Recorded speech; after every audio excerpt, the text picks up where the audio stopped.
Muy buenos días, jóvenes, tercer semestre. Bienvenidos a su clase de Historia de México 2. Haremos una pequeña recapitulación del semestre pasado, cuando llegaron los europeos y conquistaron distintas culturas que estaban en Mesoamérica, hoy país de México. Veremos que prácticamente se apropiaron de todos los territorios, inclusive de las poblaciones y de los habitantes. Entonces va a dar paso a algo que se va a llamar la Nueva España, es decir, la época colonial de México dependiendo de la corona española. Una vez que fuimos conquistados, obviamente, pues quedamos sometidos a las leyes de los españoles, de la corona española. Y entonces se van a dictar algunas leyes llamadas como Ley de Indias, donde autorizaban a los españoles peninsulares, voy a hacer la aclaración, en donde ellos podían adjudicarse las grandes extensiones de tierra, iban a dar paso a las grandes haciendas, inclusive podían quedar 3 o 4 pueblos dentro de esas propiedades. La única condición que pedía la corona española al hacendado es que iniciara a los indígenas en la religión católica o cristiana, como quieran llamarle. Obviamente va a dar pie ello a un sinfín de atrocidades y atropellos por parte de los europeos hacia los indígenas. Va a haber prácticamente una esclavitud, un trabajo excesivo y muchos indígenas van a comenzar a morir. Según el libro que vamos a apoyarnos, dice que la Nueva España va a entrar al siglo XIX lleno de contrastes y de desigualdades sociales, políticas y económicas. Va a haber muchas guerras, va a haber mucho sometimiento, sobre todo habíamos quedado en que la conquista espiritual fue especialmente brutal. Según los datos de algunos libros o historiadores, nos dicen que la Nueva España contaba más o menos con una población de 6 millones de habitantes. En la actualidad somos 130 millones de mexicanos. En ese entonces eran 6 millones. El 90% eran indígenas,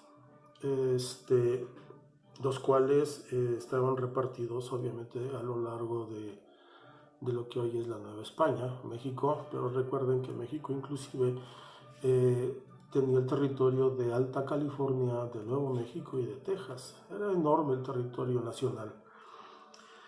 Principalmente en el centro del país estaba más poblado y más comunicado, había más comercio. En el sur las poblaciones eran principalmente indígenas, mientras que en el norte habían pocos habitantes, ya que el clima es muy extremoso y además ahí habían algunos indígenas que todavía no se habían sometido. Entonces era raro que esta gente pues fuera a colonizar esta parte del norte de lo que hoy es nuestro país. Vamos a ver que las principales ciudades que fueron fundadas por los colonizadores va a ser Guadalajara, la Ciudad de México, va a ser Puebla, Veracruz, Mérida, Oaxaca, Guanajuato, Valladolid, hoy es Morelia, San Luis Potosí, Zacatecas, Tlaxcala y el nuevo reino de Nuevo León, obviamente hoy conocido como Nuevo León, también Durango y Arizpe. Esas fueron las principales ciudades.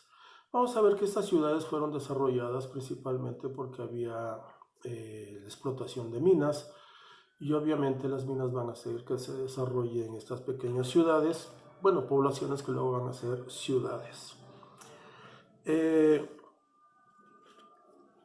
Van a ser la administración de la Nueva España va a ser llevada a cabo por los peninsulares, los españoles peninsulares. ¿Por qué son así llamados? Porque son los que venían de la península de España y entonces ellos se consideraban superiores.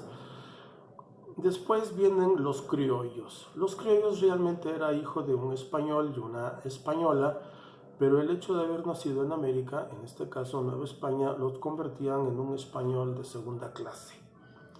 Y eran los únicos que tenían derecho a instrucción. Los indígenas y las demás castas no tenían derecho a instrucciones, quizás nada más les enseñaban pues algo de carpintería, orfebrería, pero en sí instrucción de saber leer y escribir nada más la llevaban a cabo para los criollos. Entonces, los españoles, los peninsulares, que además eran como 50,000, no habían más, son los que gobernaban a más de 6 millones. Y eran los propietarios de las minas, eran los propietarios de las grandes localidades donde se veía comercio, en fin. Mientras que los criollos, ellos pues se dedicaban a administrar las minas o las tiendas de raya, etc. Y después venían los indígenas. Los indígenas eran más o menos como 4,5 millones, era la gran población, pero obviamente estaban sometidas a trabajos forzados y no tenían derechos y prácticamente eran explotados por los peninsulares.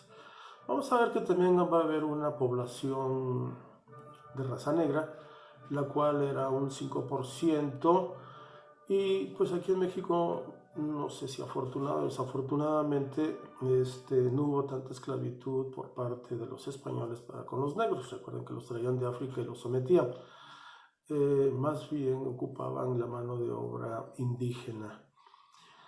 Pero los españoles, a diferencia de los ingleses que conquistaron lo que hoy es Estados Unidos, los ingleses no se mezclaron con la raza de los indígenas nativos de Norteamérica. Los españoles sí se mezclaron con diferentes razas. Y entonces ello va a dar pie precisamente a que surjan lo que se llaman las castas. Y podemos encontrar los mulatos, que era el hijo de un español y una indígena, los zambos, en fin, va a haber más una clasificación como de 20 castas, que obviamente va a ser pues manipulado por la religión.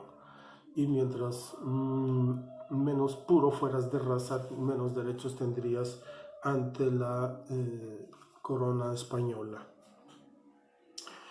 La Nueva España estaba representada por el virrey. El virrey prácticamente era el que gobernaba aquí en nombre del rey que vivía en España. Entonces el virrey es el que determinaba quiénes serían gobernadores de las distintas ciudades que acabamos de mencionar. En cuanto a la economía, bueno, pues la economía en la Nueva España estaba, en un principio, se copiaron de Europa. Había pequeños feudos, lo que llamamos hoy precisamente las haciendas.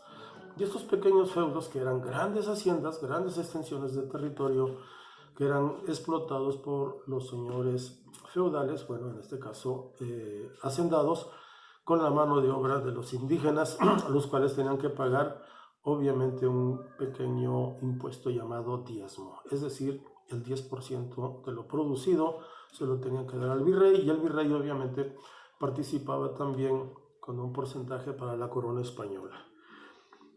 La próxima clase vamos a hablar de los antecedentes que se van a dar en la Nueva España para lograr la independencia de la corona española. No olviden enviar sus evidencias. Que tengan buena tarde. Gracias por su atención.